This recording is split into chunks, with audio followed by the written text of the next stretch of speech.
T-Dog, J-Boy, and me, I'm Lugs. Our pride and joy is pumping our mugs. Be careful, kids, it could get rough. We're flipping our lids on sports and other stuff.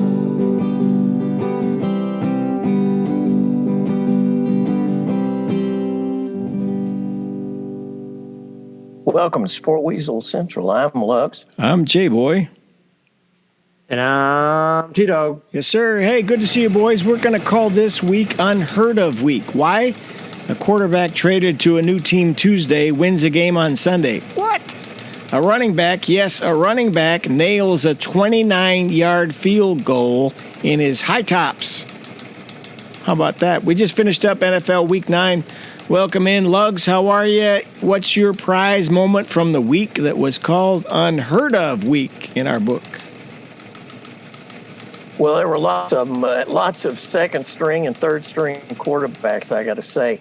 But for the first time, I watched C.J. Stroud. Now, admittedly, it was against Tampa Bay, but I got to say that young man is impressive. I mean, he had 5 TDs, better than 450 yards.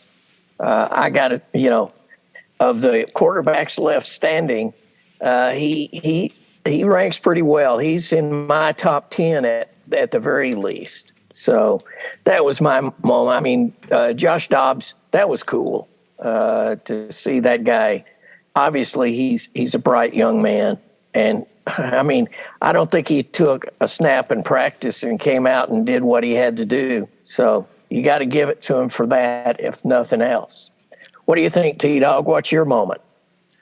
My moment is, I'll give, even though I still think the head coach is out at the end of the year, you got to give them props. They were convicted. This guy was not a backup. This guy, though, entering the season, we didn't know if he was going to be a quality starter. But, and I'm still worried about him taking enough sacks that he's going to get injured. But Sam Howell these last 2 weeks has reduced his sacks. They went into Gillette Stadium in New England, and they got the victory. And I believe he only took 3 sacks, which I know still sounds like a lot, but it feels like he's progressing in the right direction in terms of taking sacks. And, he's dropping back 40-plus times to throw the ball. So, they're, I don't know if they'll make the playoffs, but, Washington Commanders, they stay in the hunt at 4-5. And,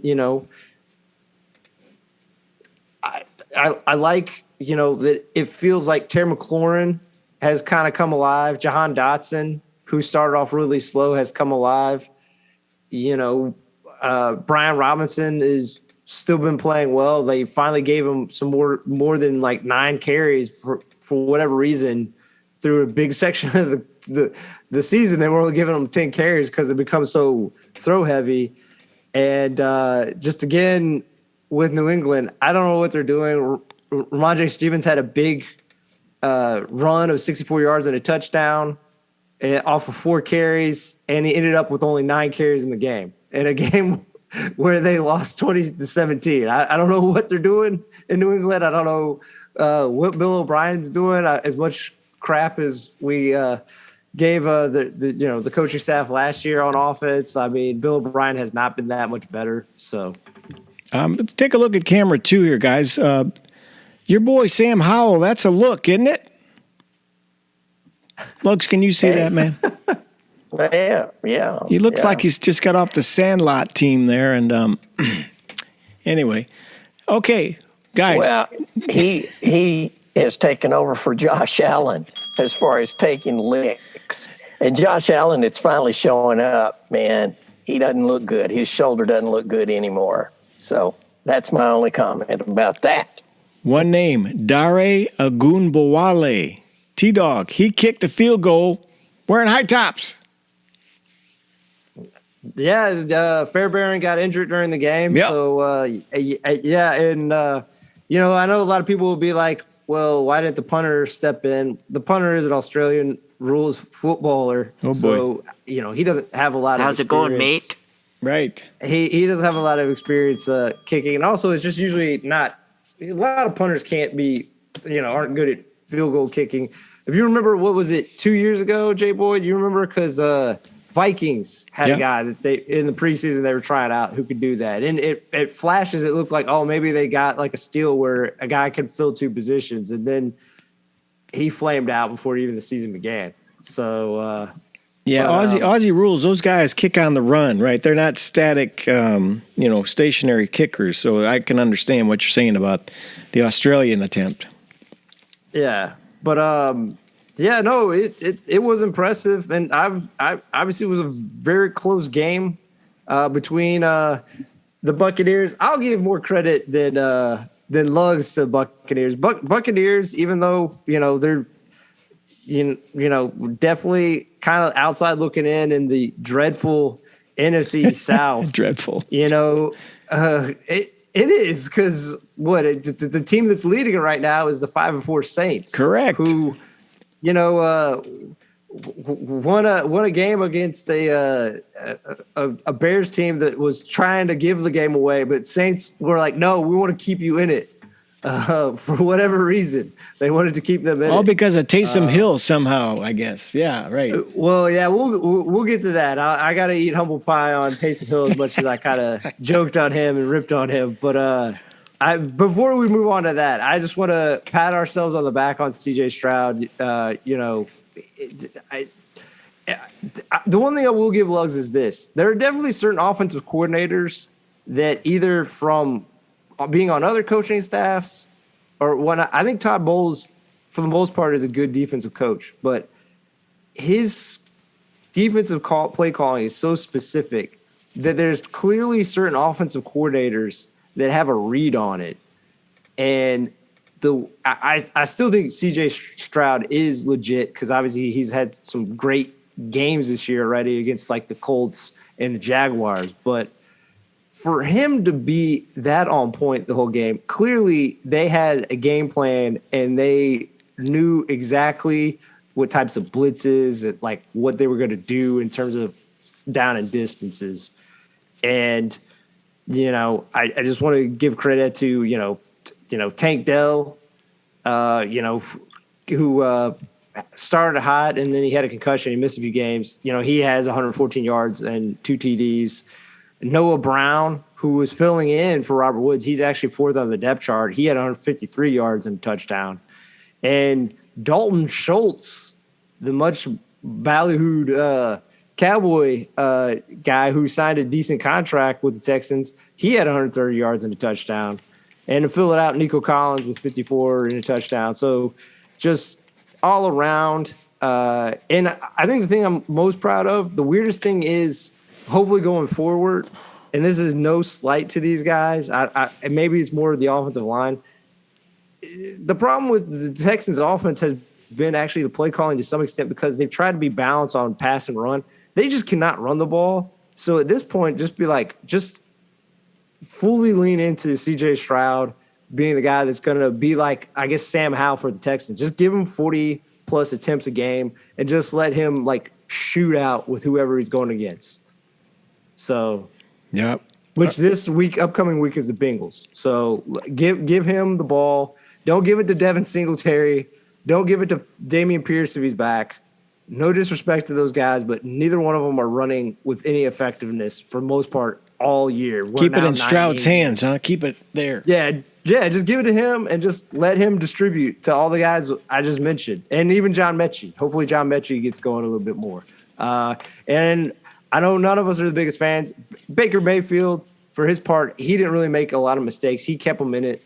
Like I said, I think Todd Bowles' system, just certain offensive coordinators have a feel for it, and just how good C.J. Stroud systematically destroyed it. I think he is a special talent.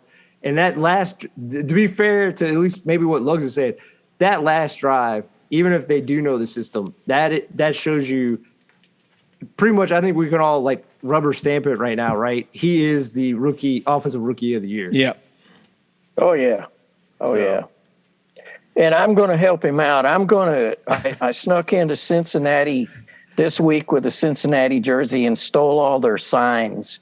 So, I'm going to Jim Harbaugh on this one. So I figure we're going to be able to confuse Burrow just a little bit. Wait. Was that you in the Central Michigan gear that we've heard so much about? Was that you on the sidelines all this time? How did we not know this? How did we not know that?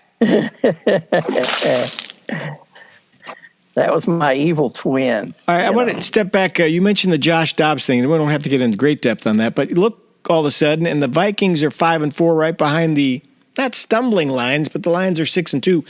Dobbs took no snaps with the first team, didn't even practice his cadence until he was on the sideline of the game, ready to go in. Can this be sustainable? He's an interesting character, isn't he? What do you guys think? Well, I think he's smart enough to do it, and he also did it without Justin Jefferson and Osborne. Yeah, I mean, it was one of those moments where you're just like, wow. Well, as far as he knew anyway, he didn't know anybody's name, so maybe those guys were on the field and he didn't know it. I think it was beginner's luck, but hey, he came in, did it. That's impressive. He's far better than some starters, in my estimation.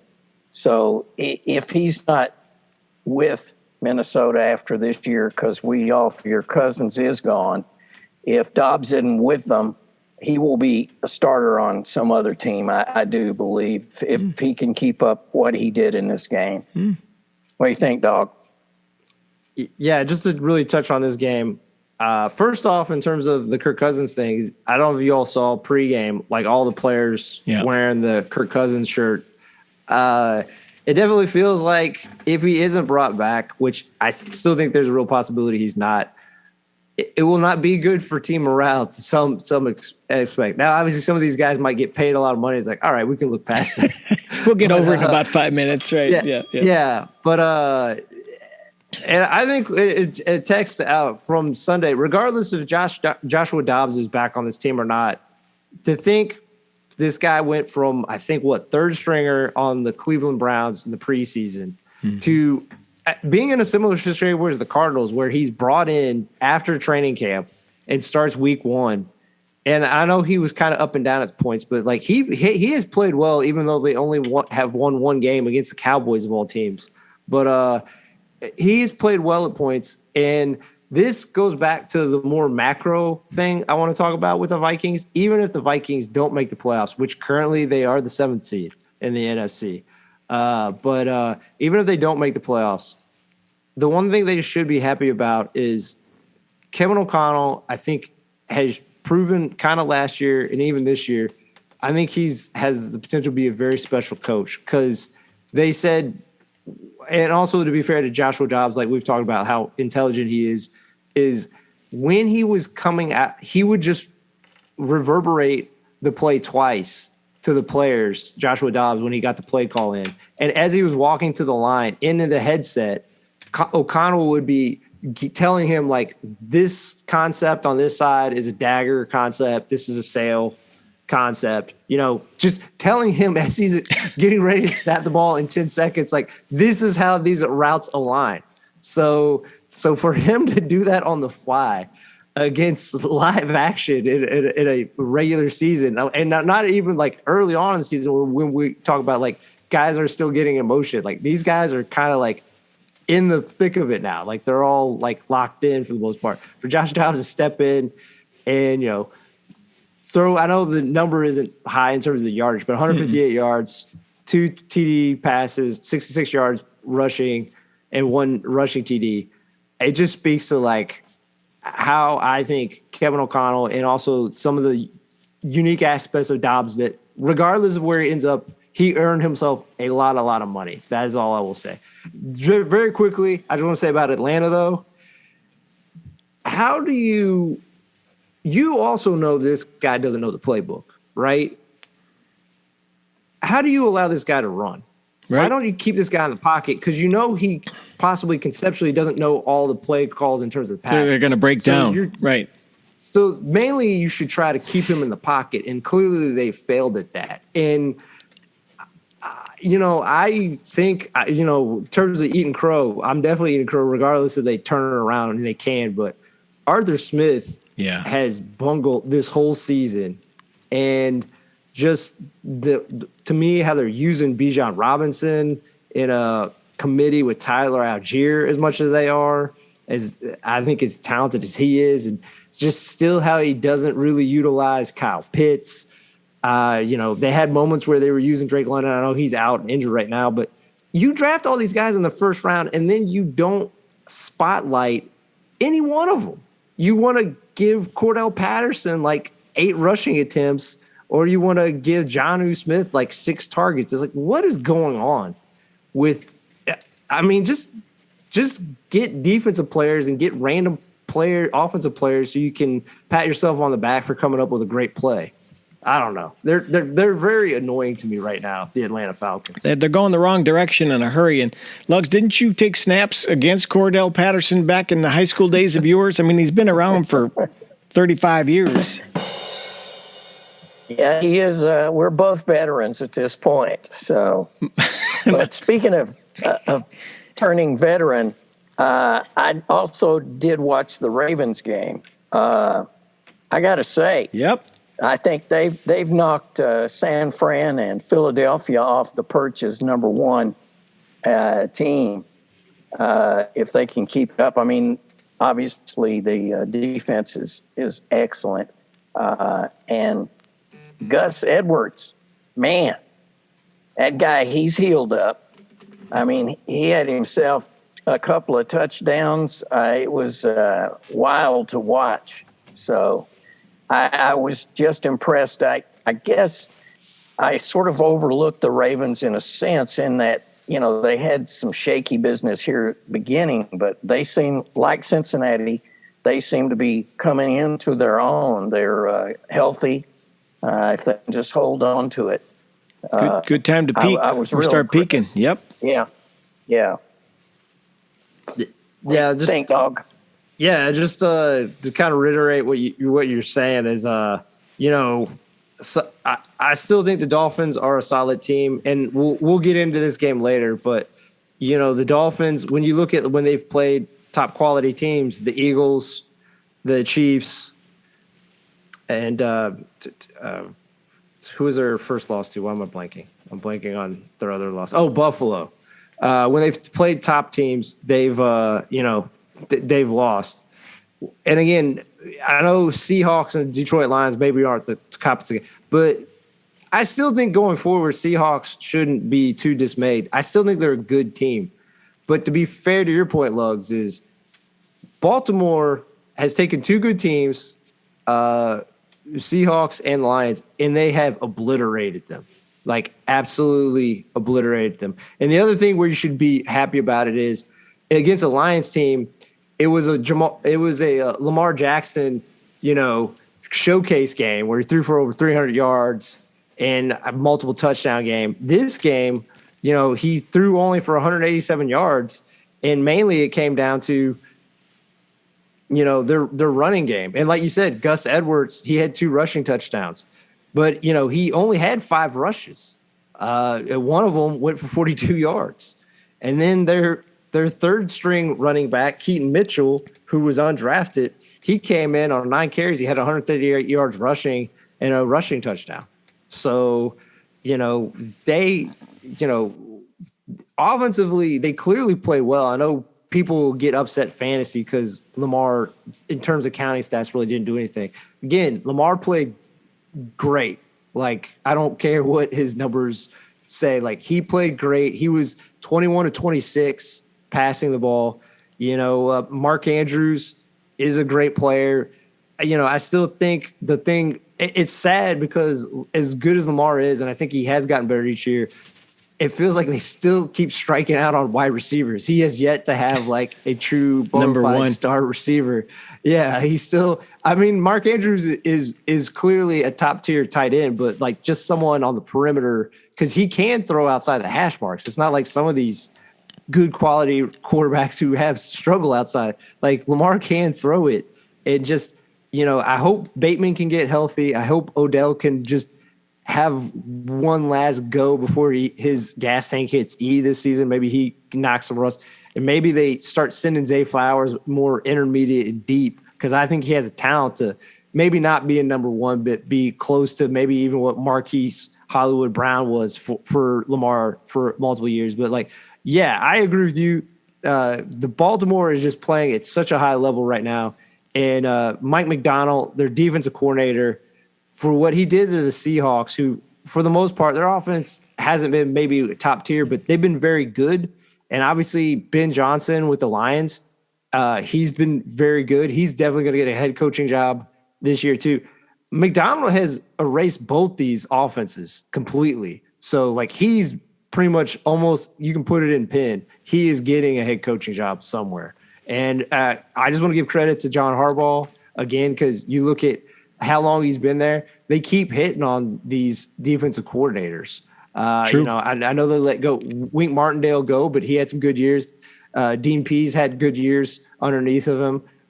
You know, so you know, this is just another guy that actually they loaned out. He actually loaned out to his brother Jim Harbaugh the first year they finally beat Ohio State, and then he brought him back to the Ravens. So I just want to give credit to them, and just like, yeah, I think they are the top of the heap right now. Even if, you know, Eagles have less losses, I just think Ravens are playing at the top tier in terms of their style of play.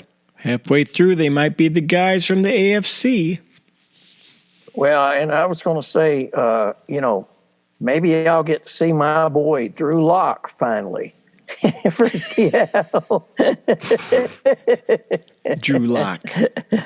You never know. Jeez. I know. It's just crazy. All right, so let's do you got some sports from the olden days. We call it sports of yesteryear.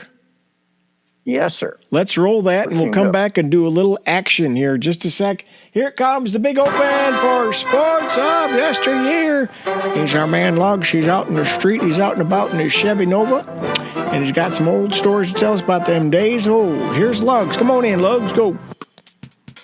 All right, 1951, New York Yankees catcher Yogi Berra wins first of his 3 MVP awards. 1966, President Lyndon B. Johnson signs an antitrust immunity so that the AFL and NFL can merge. Good for that. Super Bowls begin. 1970, Tom Dempsey, New Orleans Saints, kicks the NFL record 63-yard field goals. 2008, 18th, college football, Holy War. Boston College beats Notre Dame 17-zip and Chestnut Hill.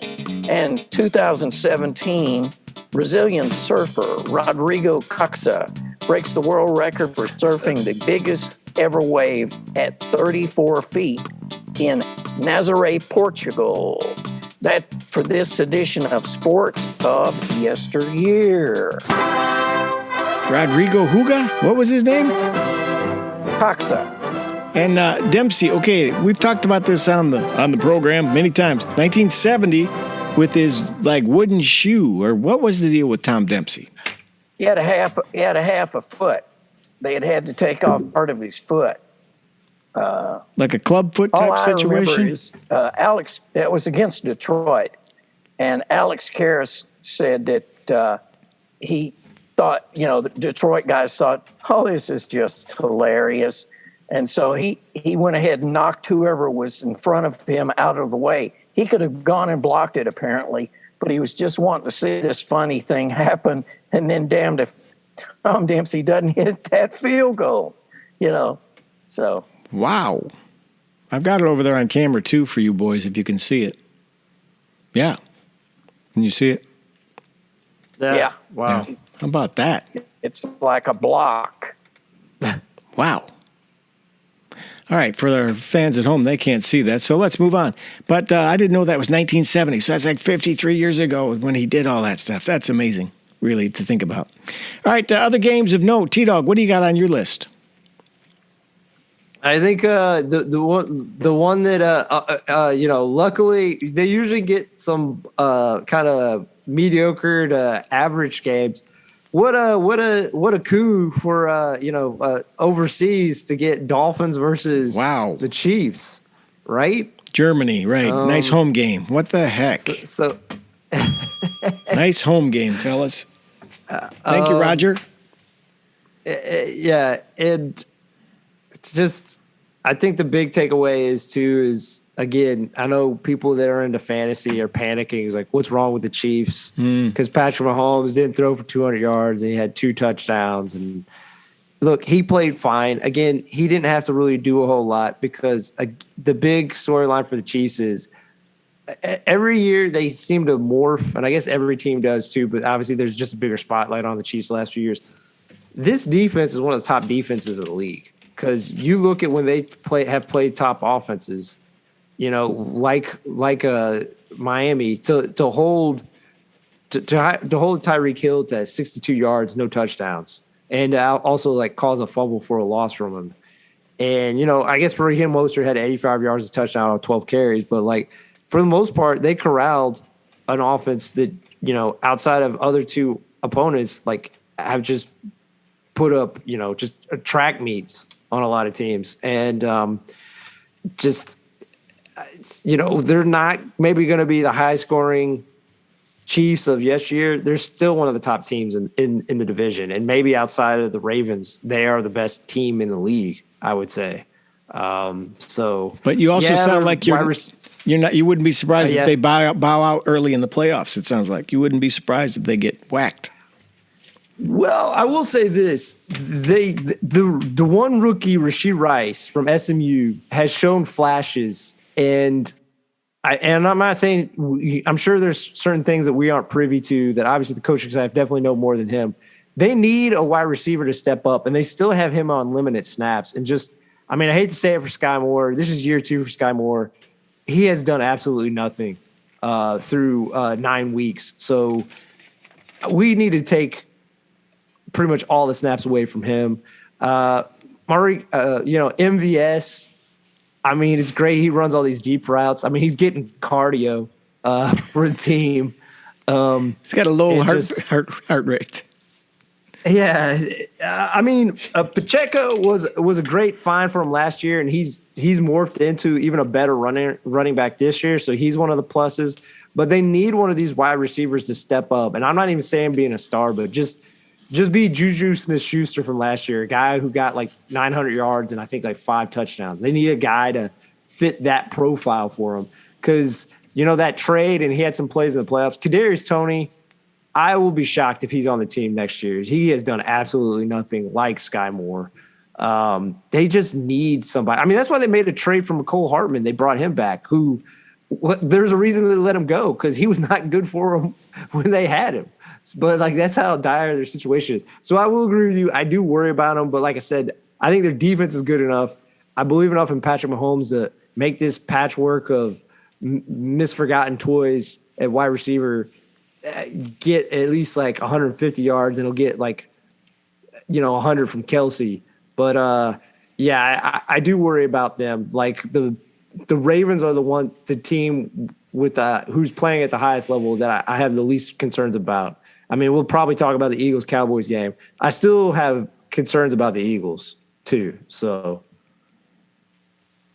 Lugs, I what was do you just think? going to say, Miami is who Miami is. If they can get their passing game going, they're okay. Their defense is okay. They did hurry Mahomes several times and got a strip sack or a fumble. But I have no faith in Miami as far as long term. They may make the playoffs, but because they've not beaten anybody, the 3 teams their losses have been against quality teams. Their wins have been against folks that are less than 500 or right at 500. So I don't hold any faith for Miami. The Chiefs will be fine just because Patrick Mahomes and Andy Reid will figure it out, and they're going to get somebody. They are, and they'll be fine. They'll get to the championship round. I do believe. All right. I was just going to say the thing to conclude on with the Dolphins, just looking at their schedule coming up, in terms of some good defenses that can give them trouble, they still have to play the Jets twice. Now, albeit, like you said, Lugs, I think the defense of Dolphins are starting to round into form, and particularly when Xavier and Howard comes back, because the game against the Chiefs, Jalen Ramsey had just come back. That'll give them two solid, to good corners to help with their defense. But still, like, they have to play the Jets twice. They have Dallas week 16, and week 17 they have Baltimore at Baltimore. So, I mean, we could see a few more losses, but luckily for them, Buffalo seems to be skidding out of it. So Miami, regardless of if we still are kind of have some trepidation with their validity, it feels like they're in the leader poll to take this division, the AFC East. All right, let's talk about that Dallas-Philadelphia game. What a game. Here's my opening statement. Question, is Jalen Hurts hurt? Micah Parsons put a big lick on that, and that he looks rough. I don't know. Is Jalen okay? Is he going to be in there for the long haul? Lugs, what do you think? Yeah, I think he's strong enough to take a punch like that. And I still figure that Philadelphia has yet, other than A.J. Brown, Philadelphia is yet to reach its peak as far as team ball goes. They have spurts, and Jalen has saved them on occasion with the was it tush push, and that's fun. That's fun to watch. The brotherly shove. Yes. They will be in it. In this game, though, in particular, there were a couple of calls that, even though I'm not a Dallas fan, I think Dallas may have got robbed on a couple of calls that made a difference at the end of the game. But I give it to Philly. They hung in. They did what they had to do. And I just somehow I don't ever feel comfortable with Dak Prescott. I know that he's quality. But he had a good game, dog. He had a good game. I know, and he's got good numbers, but somehow I can't get comfortable. I can't feel like that it's going to work for them. What do you think, dog? I will give this to Lugs on this. I feel like, and maybe I'm wrong on this, definitely more than Lugs. I'm not going to say boy J-Boy. I've definitely been the biggest Dak Prescott advocate, I think, of the three of us. And I think he played what? Yep. Oh, yeah. Yeah, and I think he played for the most part great, but I will give at least Lugs to this. In the critical situation, him taking some of those sacks on that last drive, he's been in the league too long. He knows he can't take those sacks. Just find a way to get outside the pocket, throw the ball away, or throw it at someone's feet so that, it's not a intentional grounding. Like, he can't take those sacks. He has to be able to feel Brandon Graham, who – we want to talk about a guy who's been in the league. I think Brandon Graham's like 36 years old, or it feels that way. Edge rusher for the Eagles, but I can't. Again, this is where I'll be an apologist for Dak Prescott. As much as Mike McCarthy talked about how he wants to run the ball, it is a problem that this guy who looked so great last year, and one of their running backs coaches who they got rid of last year, he was quoted last year as saying, Tony Pollard works best when he only gets 15 touches a game. And some of this also might be attributed to he had a bad injury against the 49ers last year where I don't know if he's still 100% coming back from that injury. He just doesn't look as explosive anymore. And you're just asking him – he's not a – big man, you're asking him to be carry the load, the focal point of their running, and that's the thing is like all the running backs are like smaller or feels like slighter guys. Like Rico Dowdle is probably their biggest guy, and again, I don't think he's a guy you would look at and he looks like a prototypical 5'10", 220 running back. So you're putting all the pressure on Dak. Luckily, CeeDee Lamb has emerged these last few weeks as a bona fide number one wide receiver. And in addition to Jake Ferguson has become just a talent. Speaking of Dalton Schultz looking great for Texas, he has. It looks like Dallas is fine. Ferguson stepped in without like missing a beat. And but I still think they just asked Prescott to do too much. And to be fair to what J-Boy brought up, they have to get DeAndre Swift. Yeah, I see he had 18 carries for 43 yards. And, Kenneth Gainwell, I don't know how much. Get Rashad Penny. They have to get the running game going more. They have to, because as great as A.J. Brown is, they need to be more balanced, and they need to take some of the running off of Jalen Hurts. Because like you said, Lugs, you can clearly tell some of these brotherly shoves, it has to take some wear and tear on him doing these so much over and over and over. Yep. Yes, because it's always these scrums, and even as much as he can do squats, or whatever, 600 pounds, it's going to take a toll on you over time, and they need to, especially your shoulders and your ankles. I'm thinking. Yeah. So and they need to get Devontae Smith more involved, and they will, because Dallas Goedert broke his forearm, so he's going to be out probably multiple weeks, if not. Maybe the remainder of the regular season. I'm sure they'll get him back maybe at the end of the regular season in the playoffs, but he's going to be out at least. I would assume they're going to put him on short-term IR. I don't know that, but and like I said, I worry about their defense. Again, they have a great pass rush. They're very good against the run. But, man, once you get past that first level of that defensive line, their linebackers are suspect, and particularly their DBs are getting roasted on the regular, it feels like. Particularly when they play like a top tier talent like a CeeDee Lamb. They had no way of stopping him. And that's why, I don't know if I blame Prescott or McCarthy. Why? And look, he had a good game. And I don't want to squat on the game where he had his first touchdown. But with the game on the line, why are you throwing the ball to Jalen Tolbert? I don't know. But I don't know. So, see, I think to go back to what you were talking about, Tony Pollard, he came in because Zeke would take all those crunching blows, soften up the defense. Pollard comes in, he's fresh legs. He could hit that gash, that hole, and be gone. They don't have that anymore. No. See, I honestly thought that they, being Dallas, might trade for Derrick Henry for one season. You bring in Derrick Henry. It's obvious that the Titans are going to have to clean house so they could get themselves some picks or whatever. And Derrick Henry would be that guy. They need a little thunder and lightning combo, don't they? 1-2 punch. Yeah, Pollard is not built like you were talking about. He's not built to take the ball 25 times a game. And don't look now, but the Eagles have a 3-game lead on the Cowboys at 8-1. Here we're complaining about the Eagles, and they're the only 8-1 team in the whole league.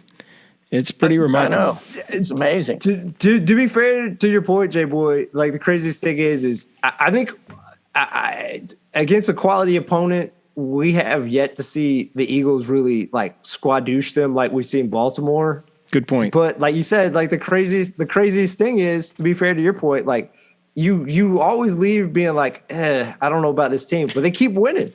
So you can't completely, to be fair to your point, you can't just wave it away as I don't know how legit they are. They find ways to win, to be fair to your point. So absolutely right. Okay, other games. Anything else you want to touch upon tonight on the big broadcast? Here we are, 38 past the hour. I do. Yep. I do. What do you think, Dobbs? Well, mainly we'll talk about the game, but mainly what maybe led to this game being so lopsided. I want to talk about the Raiders and New York Giants. The Raiders. Oh my goodness, yes. We find out the situation on Josh McDaniels losing his job from Jay Glazer's report, and let me tell you, were any of us shocked how that went down? When you hear that story about in the locker room where Antonio Pierce was trying to fire up this completely kind of disheveled, directionless Raiders team, it felt like, where he tried to inspire them with talking about I believe the 2007-8 Giants that went 10-6 in the regular season. A lot of people didn't believe in. They were 6th seed, and then went on to beat the undefeated Patriots. Like how they believed in themselves when no one else did. And Josh McDaniels went up to Antonio Pierce and was like, "Don't talk about the Patriots." And that was the fuse that ignited players and coaches going after Josh McDaniels. And supposedly for multiple weeks, players have gone upstairs to Mark Davis's office and told him about Josh McDaniels. And just after hearing about how fiery Antonio Pierce was and that he really believes in the team, and Josh McDaniels was, I guess, like just being like, we're just evaluating talent now. We're not even trying to really win. I think Mark Davis is like, you know what? I'm going to pull the trigger on this. I'm going to make Antonio Pierce the interim head coach. You could be gone, Josh McDaniels. Your GM could be gone too. We're going to start this from scratch. And man, did the Las Vegas Raiders not come out and just put a butt whooping on a Giants team? And they would have done it anyway, but Daniel Jones going out so early, and unfortunately with a torn ACL. I know none of us maybe were the biggest fans, but like going out so early and then coming in Tommy DeVito. And look, we talk bad about backup quarterbacks, but my God, I think Tommy DeVito is clearly one of the worst quarterbacks we've had in the last few years. I agree. They just fed the rock to Josh Jacobs. He pounded him for 98 yards and 2 touchdowns. And, Aiden O'Connell, Purdue rookie guy, again, second stringer, he had a pedestrian, but he had a clean game. They didn't ask him to do a whole lot because they didn't need to, because Josh Jacobs. And, clearly this team is invigorated. We see this a lot when they make a coaching change. But I just want to reiterate the main thing. You hear that story, and not that he was going to get a job anyway, but when that story comes out, Josh McDaniels, I hope you enjoy being a head coach of a team, because you screwed up twice as a head coach, and then in between, you were so far along in the process that they hired the defensive coordinator, Matt Eberflus, for the Colts, and the special teams coordinator, and then you left them high and dry. You are done, my man. You are out of here. I don't know if you would have coached in college. I don't know what, but you're not coaching, being a head coach. No prediction. He's going back to Daddy, the hoodie. He'll go back there to Bill Belichick, and eventually he'll be the head coach of Patriots. That's my bold prediction for today. What do you think, Lugs? I don't know if he'll be head coach, but I'm sure they'll take him back into the fold. I don't know what they'll do. I think Bill Belichick, this is his last season, honestly. I mean, it's been now 3 years of just horrendous slopping football. Around in the mud. Yep. I mean, just decision after decision. Cannot draft an offensive player. Just can't do it. It's just kind of sad. I mean, his era of football is gone because it's an offensive era now. You really can't touch a quarterback anymore. So I think you'll see somebody different on the sidelines for them, for the Patriots, that is. But good for Antonio Pierce, and I do believe he'll get the job. I like that. I like the whole spunkiness of the whole thing. Yeah. It does make you feel bad going back before Antonio Pierce, though, that Biscotti didn't get the job. I mean, he did take him to the playoffs during that whole John Gruden fiasco. And poor Biscotti now is special teams coach in Green Bay. And see how much we've forgotten? We already forgot about the fiasco. We had already forgotten about that. All right, what else tonight? I got one more thing, but what else you guys have? I just want to talk about just real quick. And again, I know Luggs still doesn't want to be on it. That's fine. We'll save him a spot whenever. Let's go. Let's fire it up. Joe Burrow fan club. Yes, sir. And to be fair, Buffalo's defense isn't the same. They've lost so many people to IR and they're out for the year. But just another week of Burrow keeps stacking and stacking. Like he's back, and he had a lot of short runs and scrambles to create space to get the ball off, and he threw for 348 yards, 2 touchdowns, only took a sack. Systematically keeping them in this game, and the other part of it that I want to bring up, because obviously Burrow is, I know, the spotlight, but speaking of guys going back to McDonald who should be getting a head coaching job, how many more like great seasons of coaching defense against top quarterbacks? Because Josh Allen played fine, but he was, for what Josh Allen is, he was relatively held in check because Lou Anarumo. Like, when is Lou going to get a head coaching job? He'll get one with the Bears next year. Change that last name, Amaretto. No, I never say it right. It's It sounds like a drink I can get down there at the Holiday Inn. Let's go get one. Wait, would you like an Amaretto? Anarumo. It's in the lounge. Anarumo. So take the D out of Anarumo. I'll meet you in the lounge. I'll get you 2 of them. You want one? The only thing that could upend that Cincinnati train is how badly hurt is Lamar Chase. Jamar Chase. Or Jamar Chase, either one. sorry. Jamar, Lamar. To be fair to your point, that his quote after the game was like, "How are you?" He's like, "Well, I'm alive, so that's good." He's like, that leaves a lot of leeway. That's not helping me much. Yeah. Well, I mean, he hit that concrete just flat on his back. I mean, that's damage. So that looked rough, didn't it? Him the best. It so did. Lugs, not you personally, but just your understanding of painkillers and stuff. What painkiller do you think they're going to give him for next week if he plays? Emerald. Okay. See, I knew you would know. I don't know about J-Boy. I don't think J-Boy. I think they'll give him the Oxy in a small dose. Oh, well, that's a bad deal. See, the Demerol, you can keep it localized. Oxy gets in the bloodstream, and this is from my vast street doctor knowledge. How does he know this stuff, T-Dog? How does he know this stuff? How does he know this? How does he know this? All right, I would like to personally invite you guys Thursday Night Football to the Caleb Williams Drake May Bowl between the Panthers and the Bears on Thursday night this week. The winner gets a great prize. The loser gets a better prize. What do you think? That's a horrible game to be on Thursday night. Horrible game. Horrible.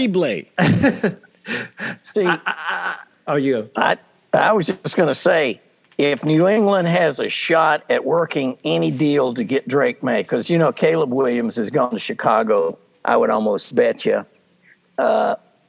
So anyway, it's a good place to be in when you've got two. I think those are 2 quality quarterbacks, and then you got hanging on the outside there a little bit, Marvin Harrison Jr. I think he could start for any NFL team right this minute. True. So facts. There's some good players at the top end. There's a bunch of sort of also-rans. So I'll get back to what you brought up, J-Boy, but in terms of if we're talking about the Caleb/Drake sweepstakes, we got a cluster of 5 teams really competing for it this year. Not to say some other teams can't slide into it, but with the torn ACL of Daniel Jones, and with the Tyrod out for, I believe, at least 3 more weeks, if not more, because he's on short-term IR. They got, Tommy DeVito probably starting all those games. The Giants are still, I know they gave that contract to Daniel Jones, but I think it was really only a 2-year contract, so they'd maybe only have to eat really 1 year's salary. They're in it. Chicago's in it. Carolina's in it. Arizona is in it for now, and maybe we're going to be wrong on this, but I just think, I know none of us are maybe the biggest Kyler fans, but I think we all think Kyler's talented enough, and Arizona's been plucky enough. With Kyler, I think they're going to win maybe couple 1 of or games. 2 more games. Mm-hmm. Yeah, and they might slide out. But to be fair to what I think Lowe's, New England is 2-7. They are. And I don't see them winning a lot more games from here on out. So it's one of those 5 teams that are going to get those 2 quarterbacks. So, Belichick, he would probably take Bauer from Georgia knowing his track record. You give him the chance.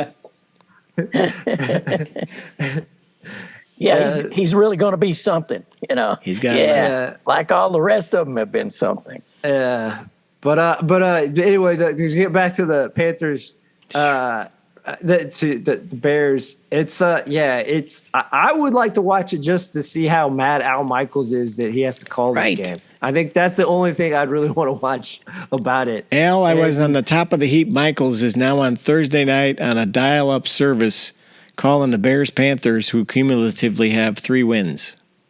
Wow.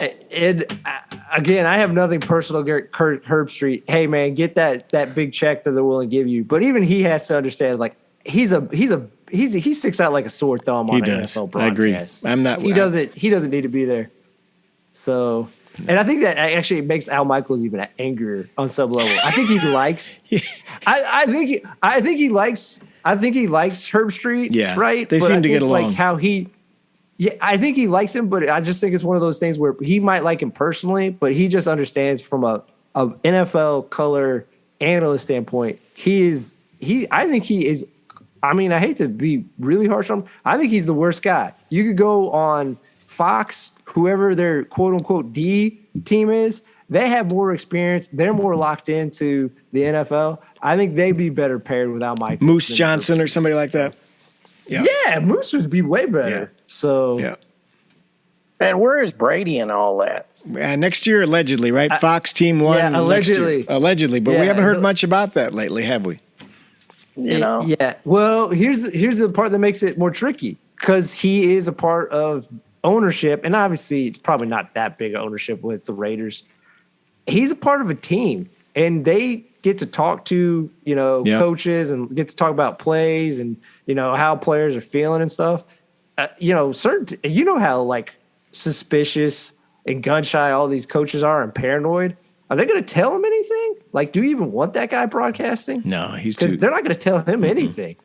So you want a vanilla, not a guy that big a profile either. Yeah, I agree. All right, what else tonight? Anything else? Is that it? That's it for me. All right, this has been Sports and Other Stuff. You've been listening to us for at least an hour. Well, 52 minutes anyway. Brought to you in part by Faro Mobile Homes. Cross that money saving bridge for big savings. Go in there and ask for that guy. We know he's there tonight. His name is Fish. This week marks the birth of one of America's best known and least understood authors, Margaret Mitchell. To honor the writer of Gone with the Wind, Fish is hosting a tribute that will include a trivia contest. For instance, did you know that Ms. Mitchell was run over and killed by a speeding car as she attempted to cross the street to a movie theater? Crazy, isn't it? Yeah. There will also be a costume contest, so come as Red Scarlet or any of your Southern Gothic favorites. Entry is $20 with a Southern meal and a screening of the classic movie Gone with the Wind. And frankly, Scarlet, you will give a damn. Oh, hey, frankly, Scarlett, I just don't give a damn. All right, that's been Sports and Other Stuff. Next week, Fish may step in and host this show. We'll see if he's available. Until then, so long for now. Bye-bye. We're out of here.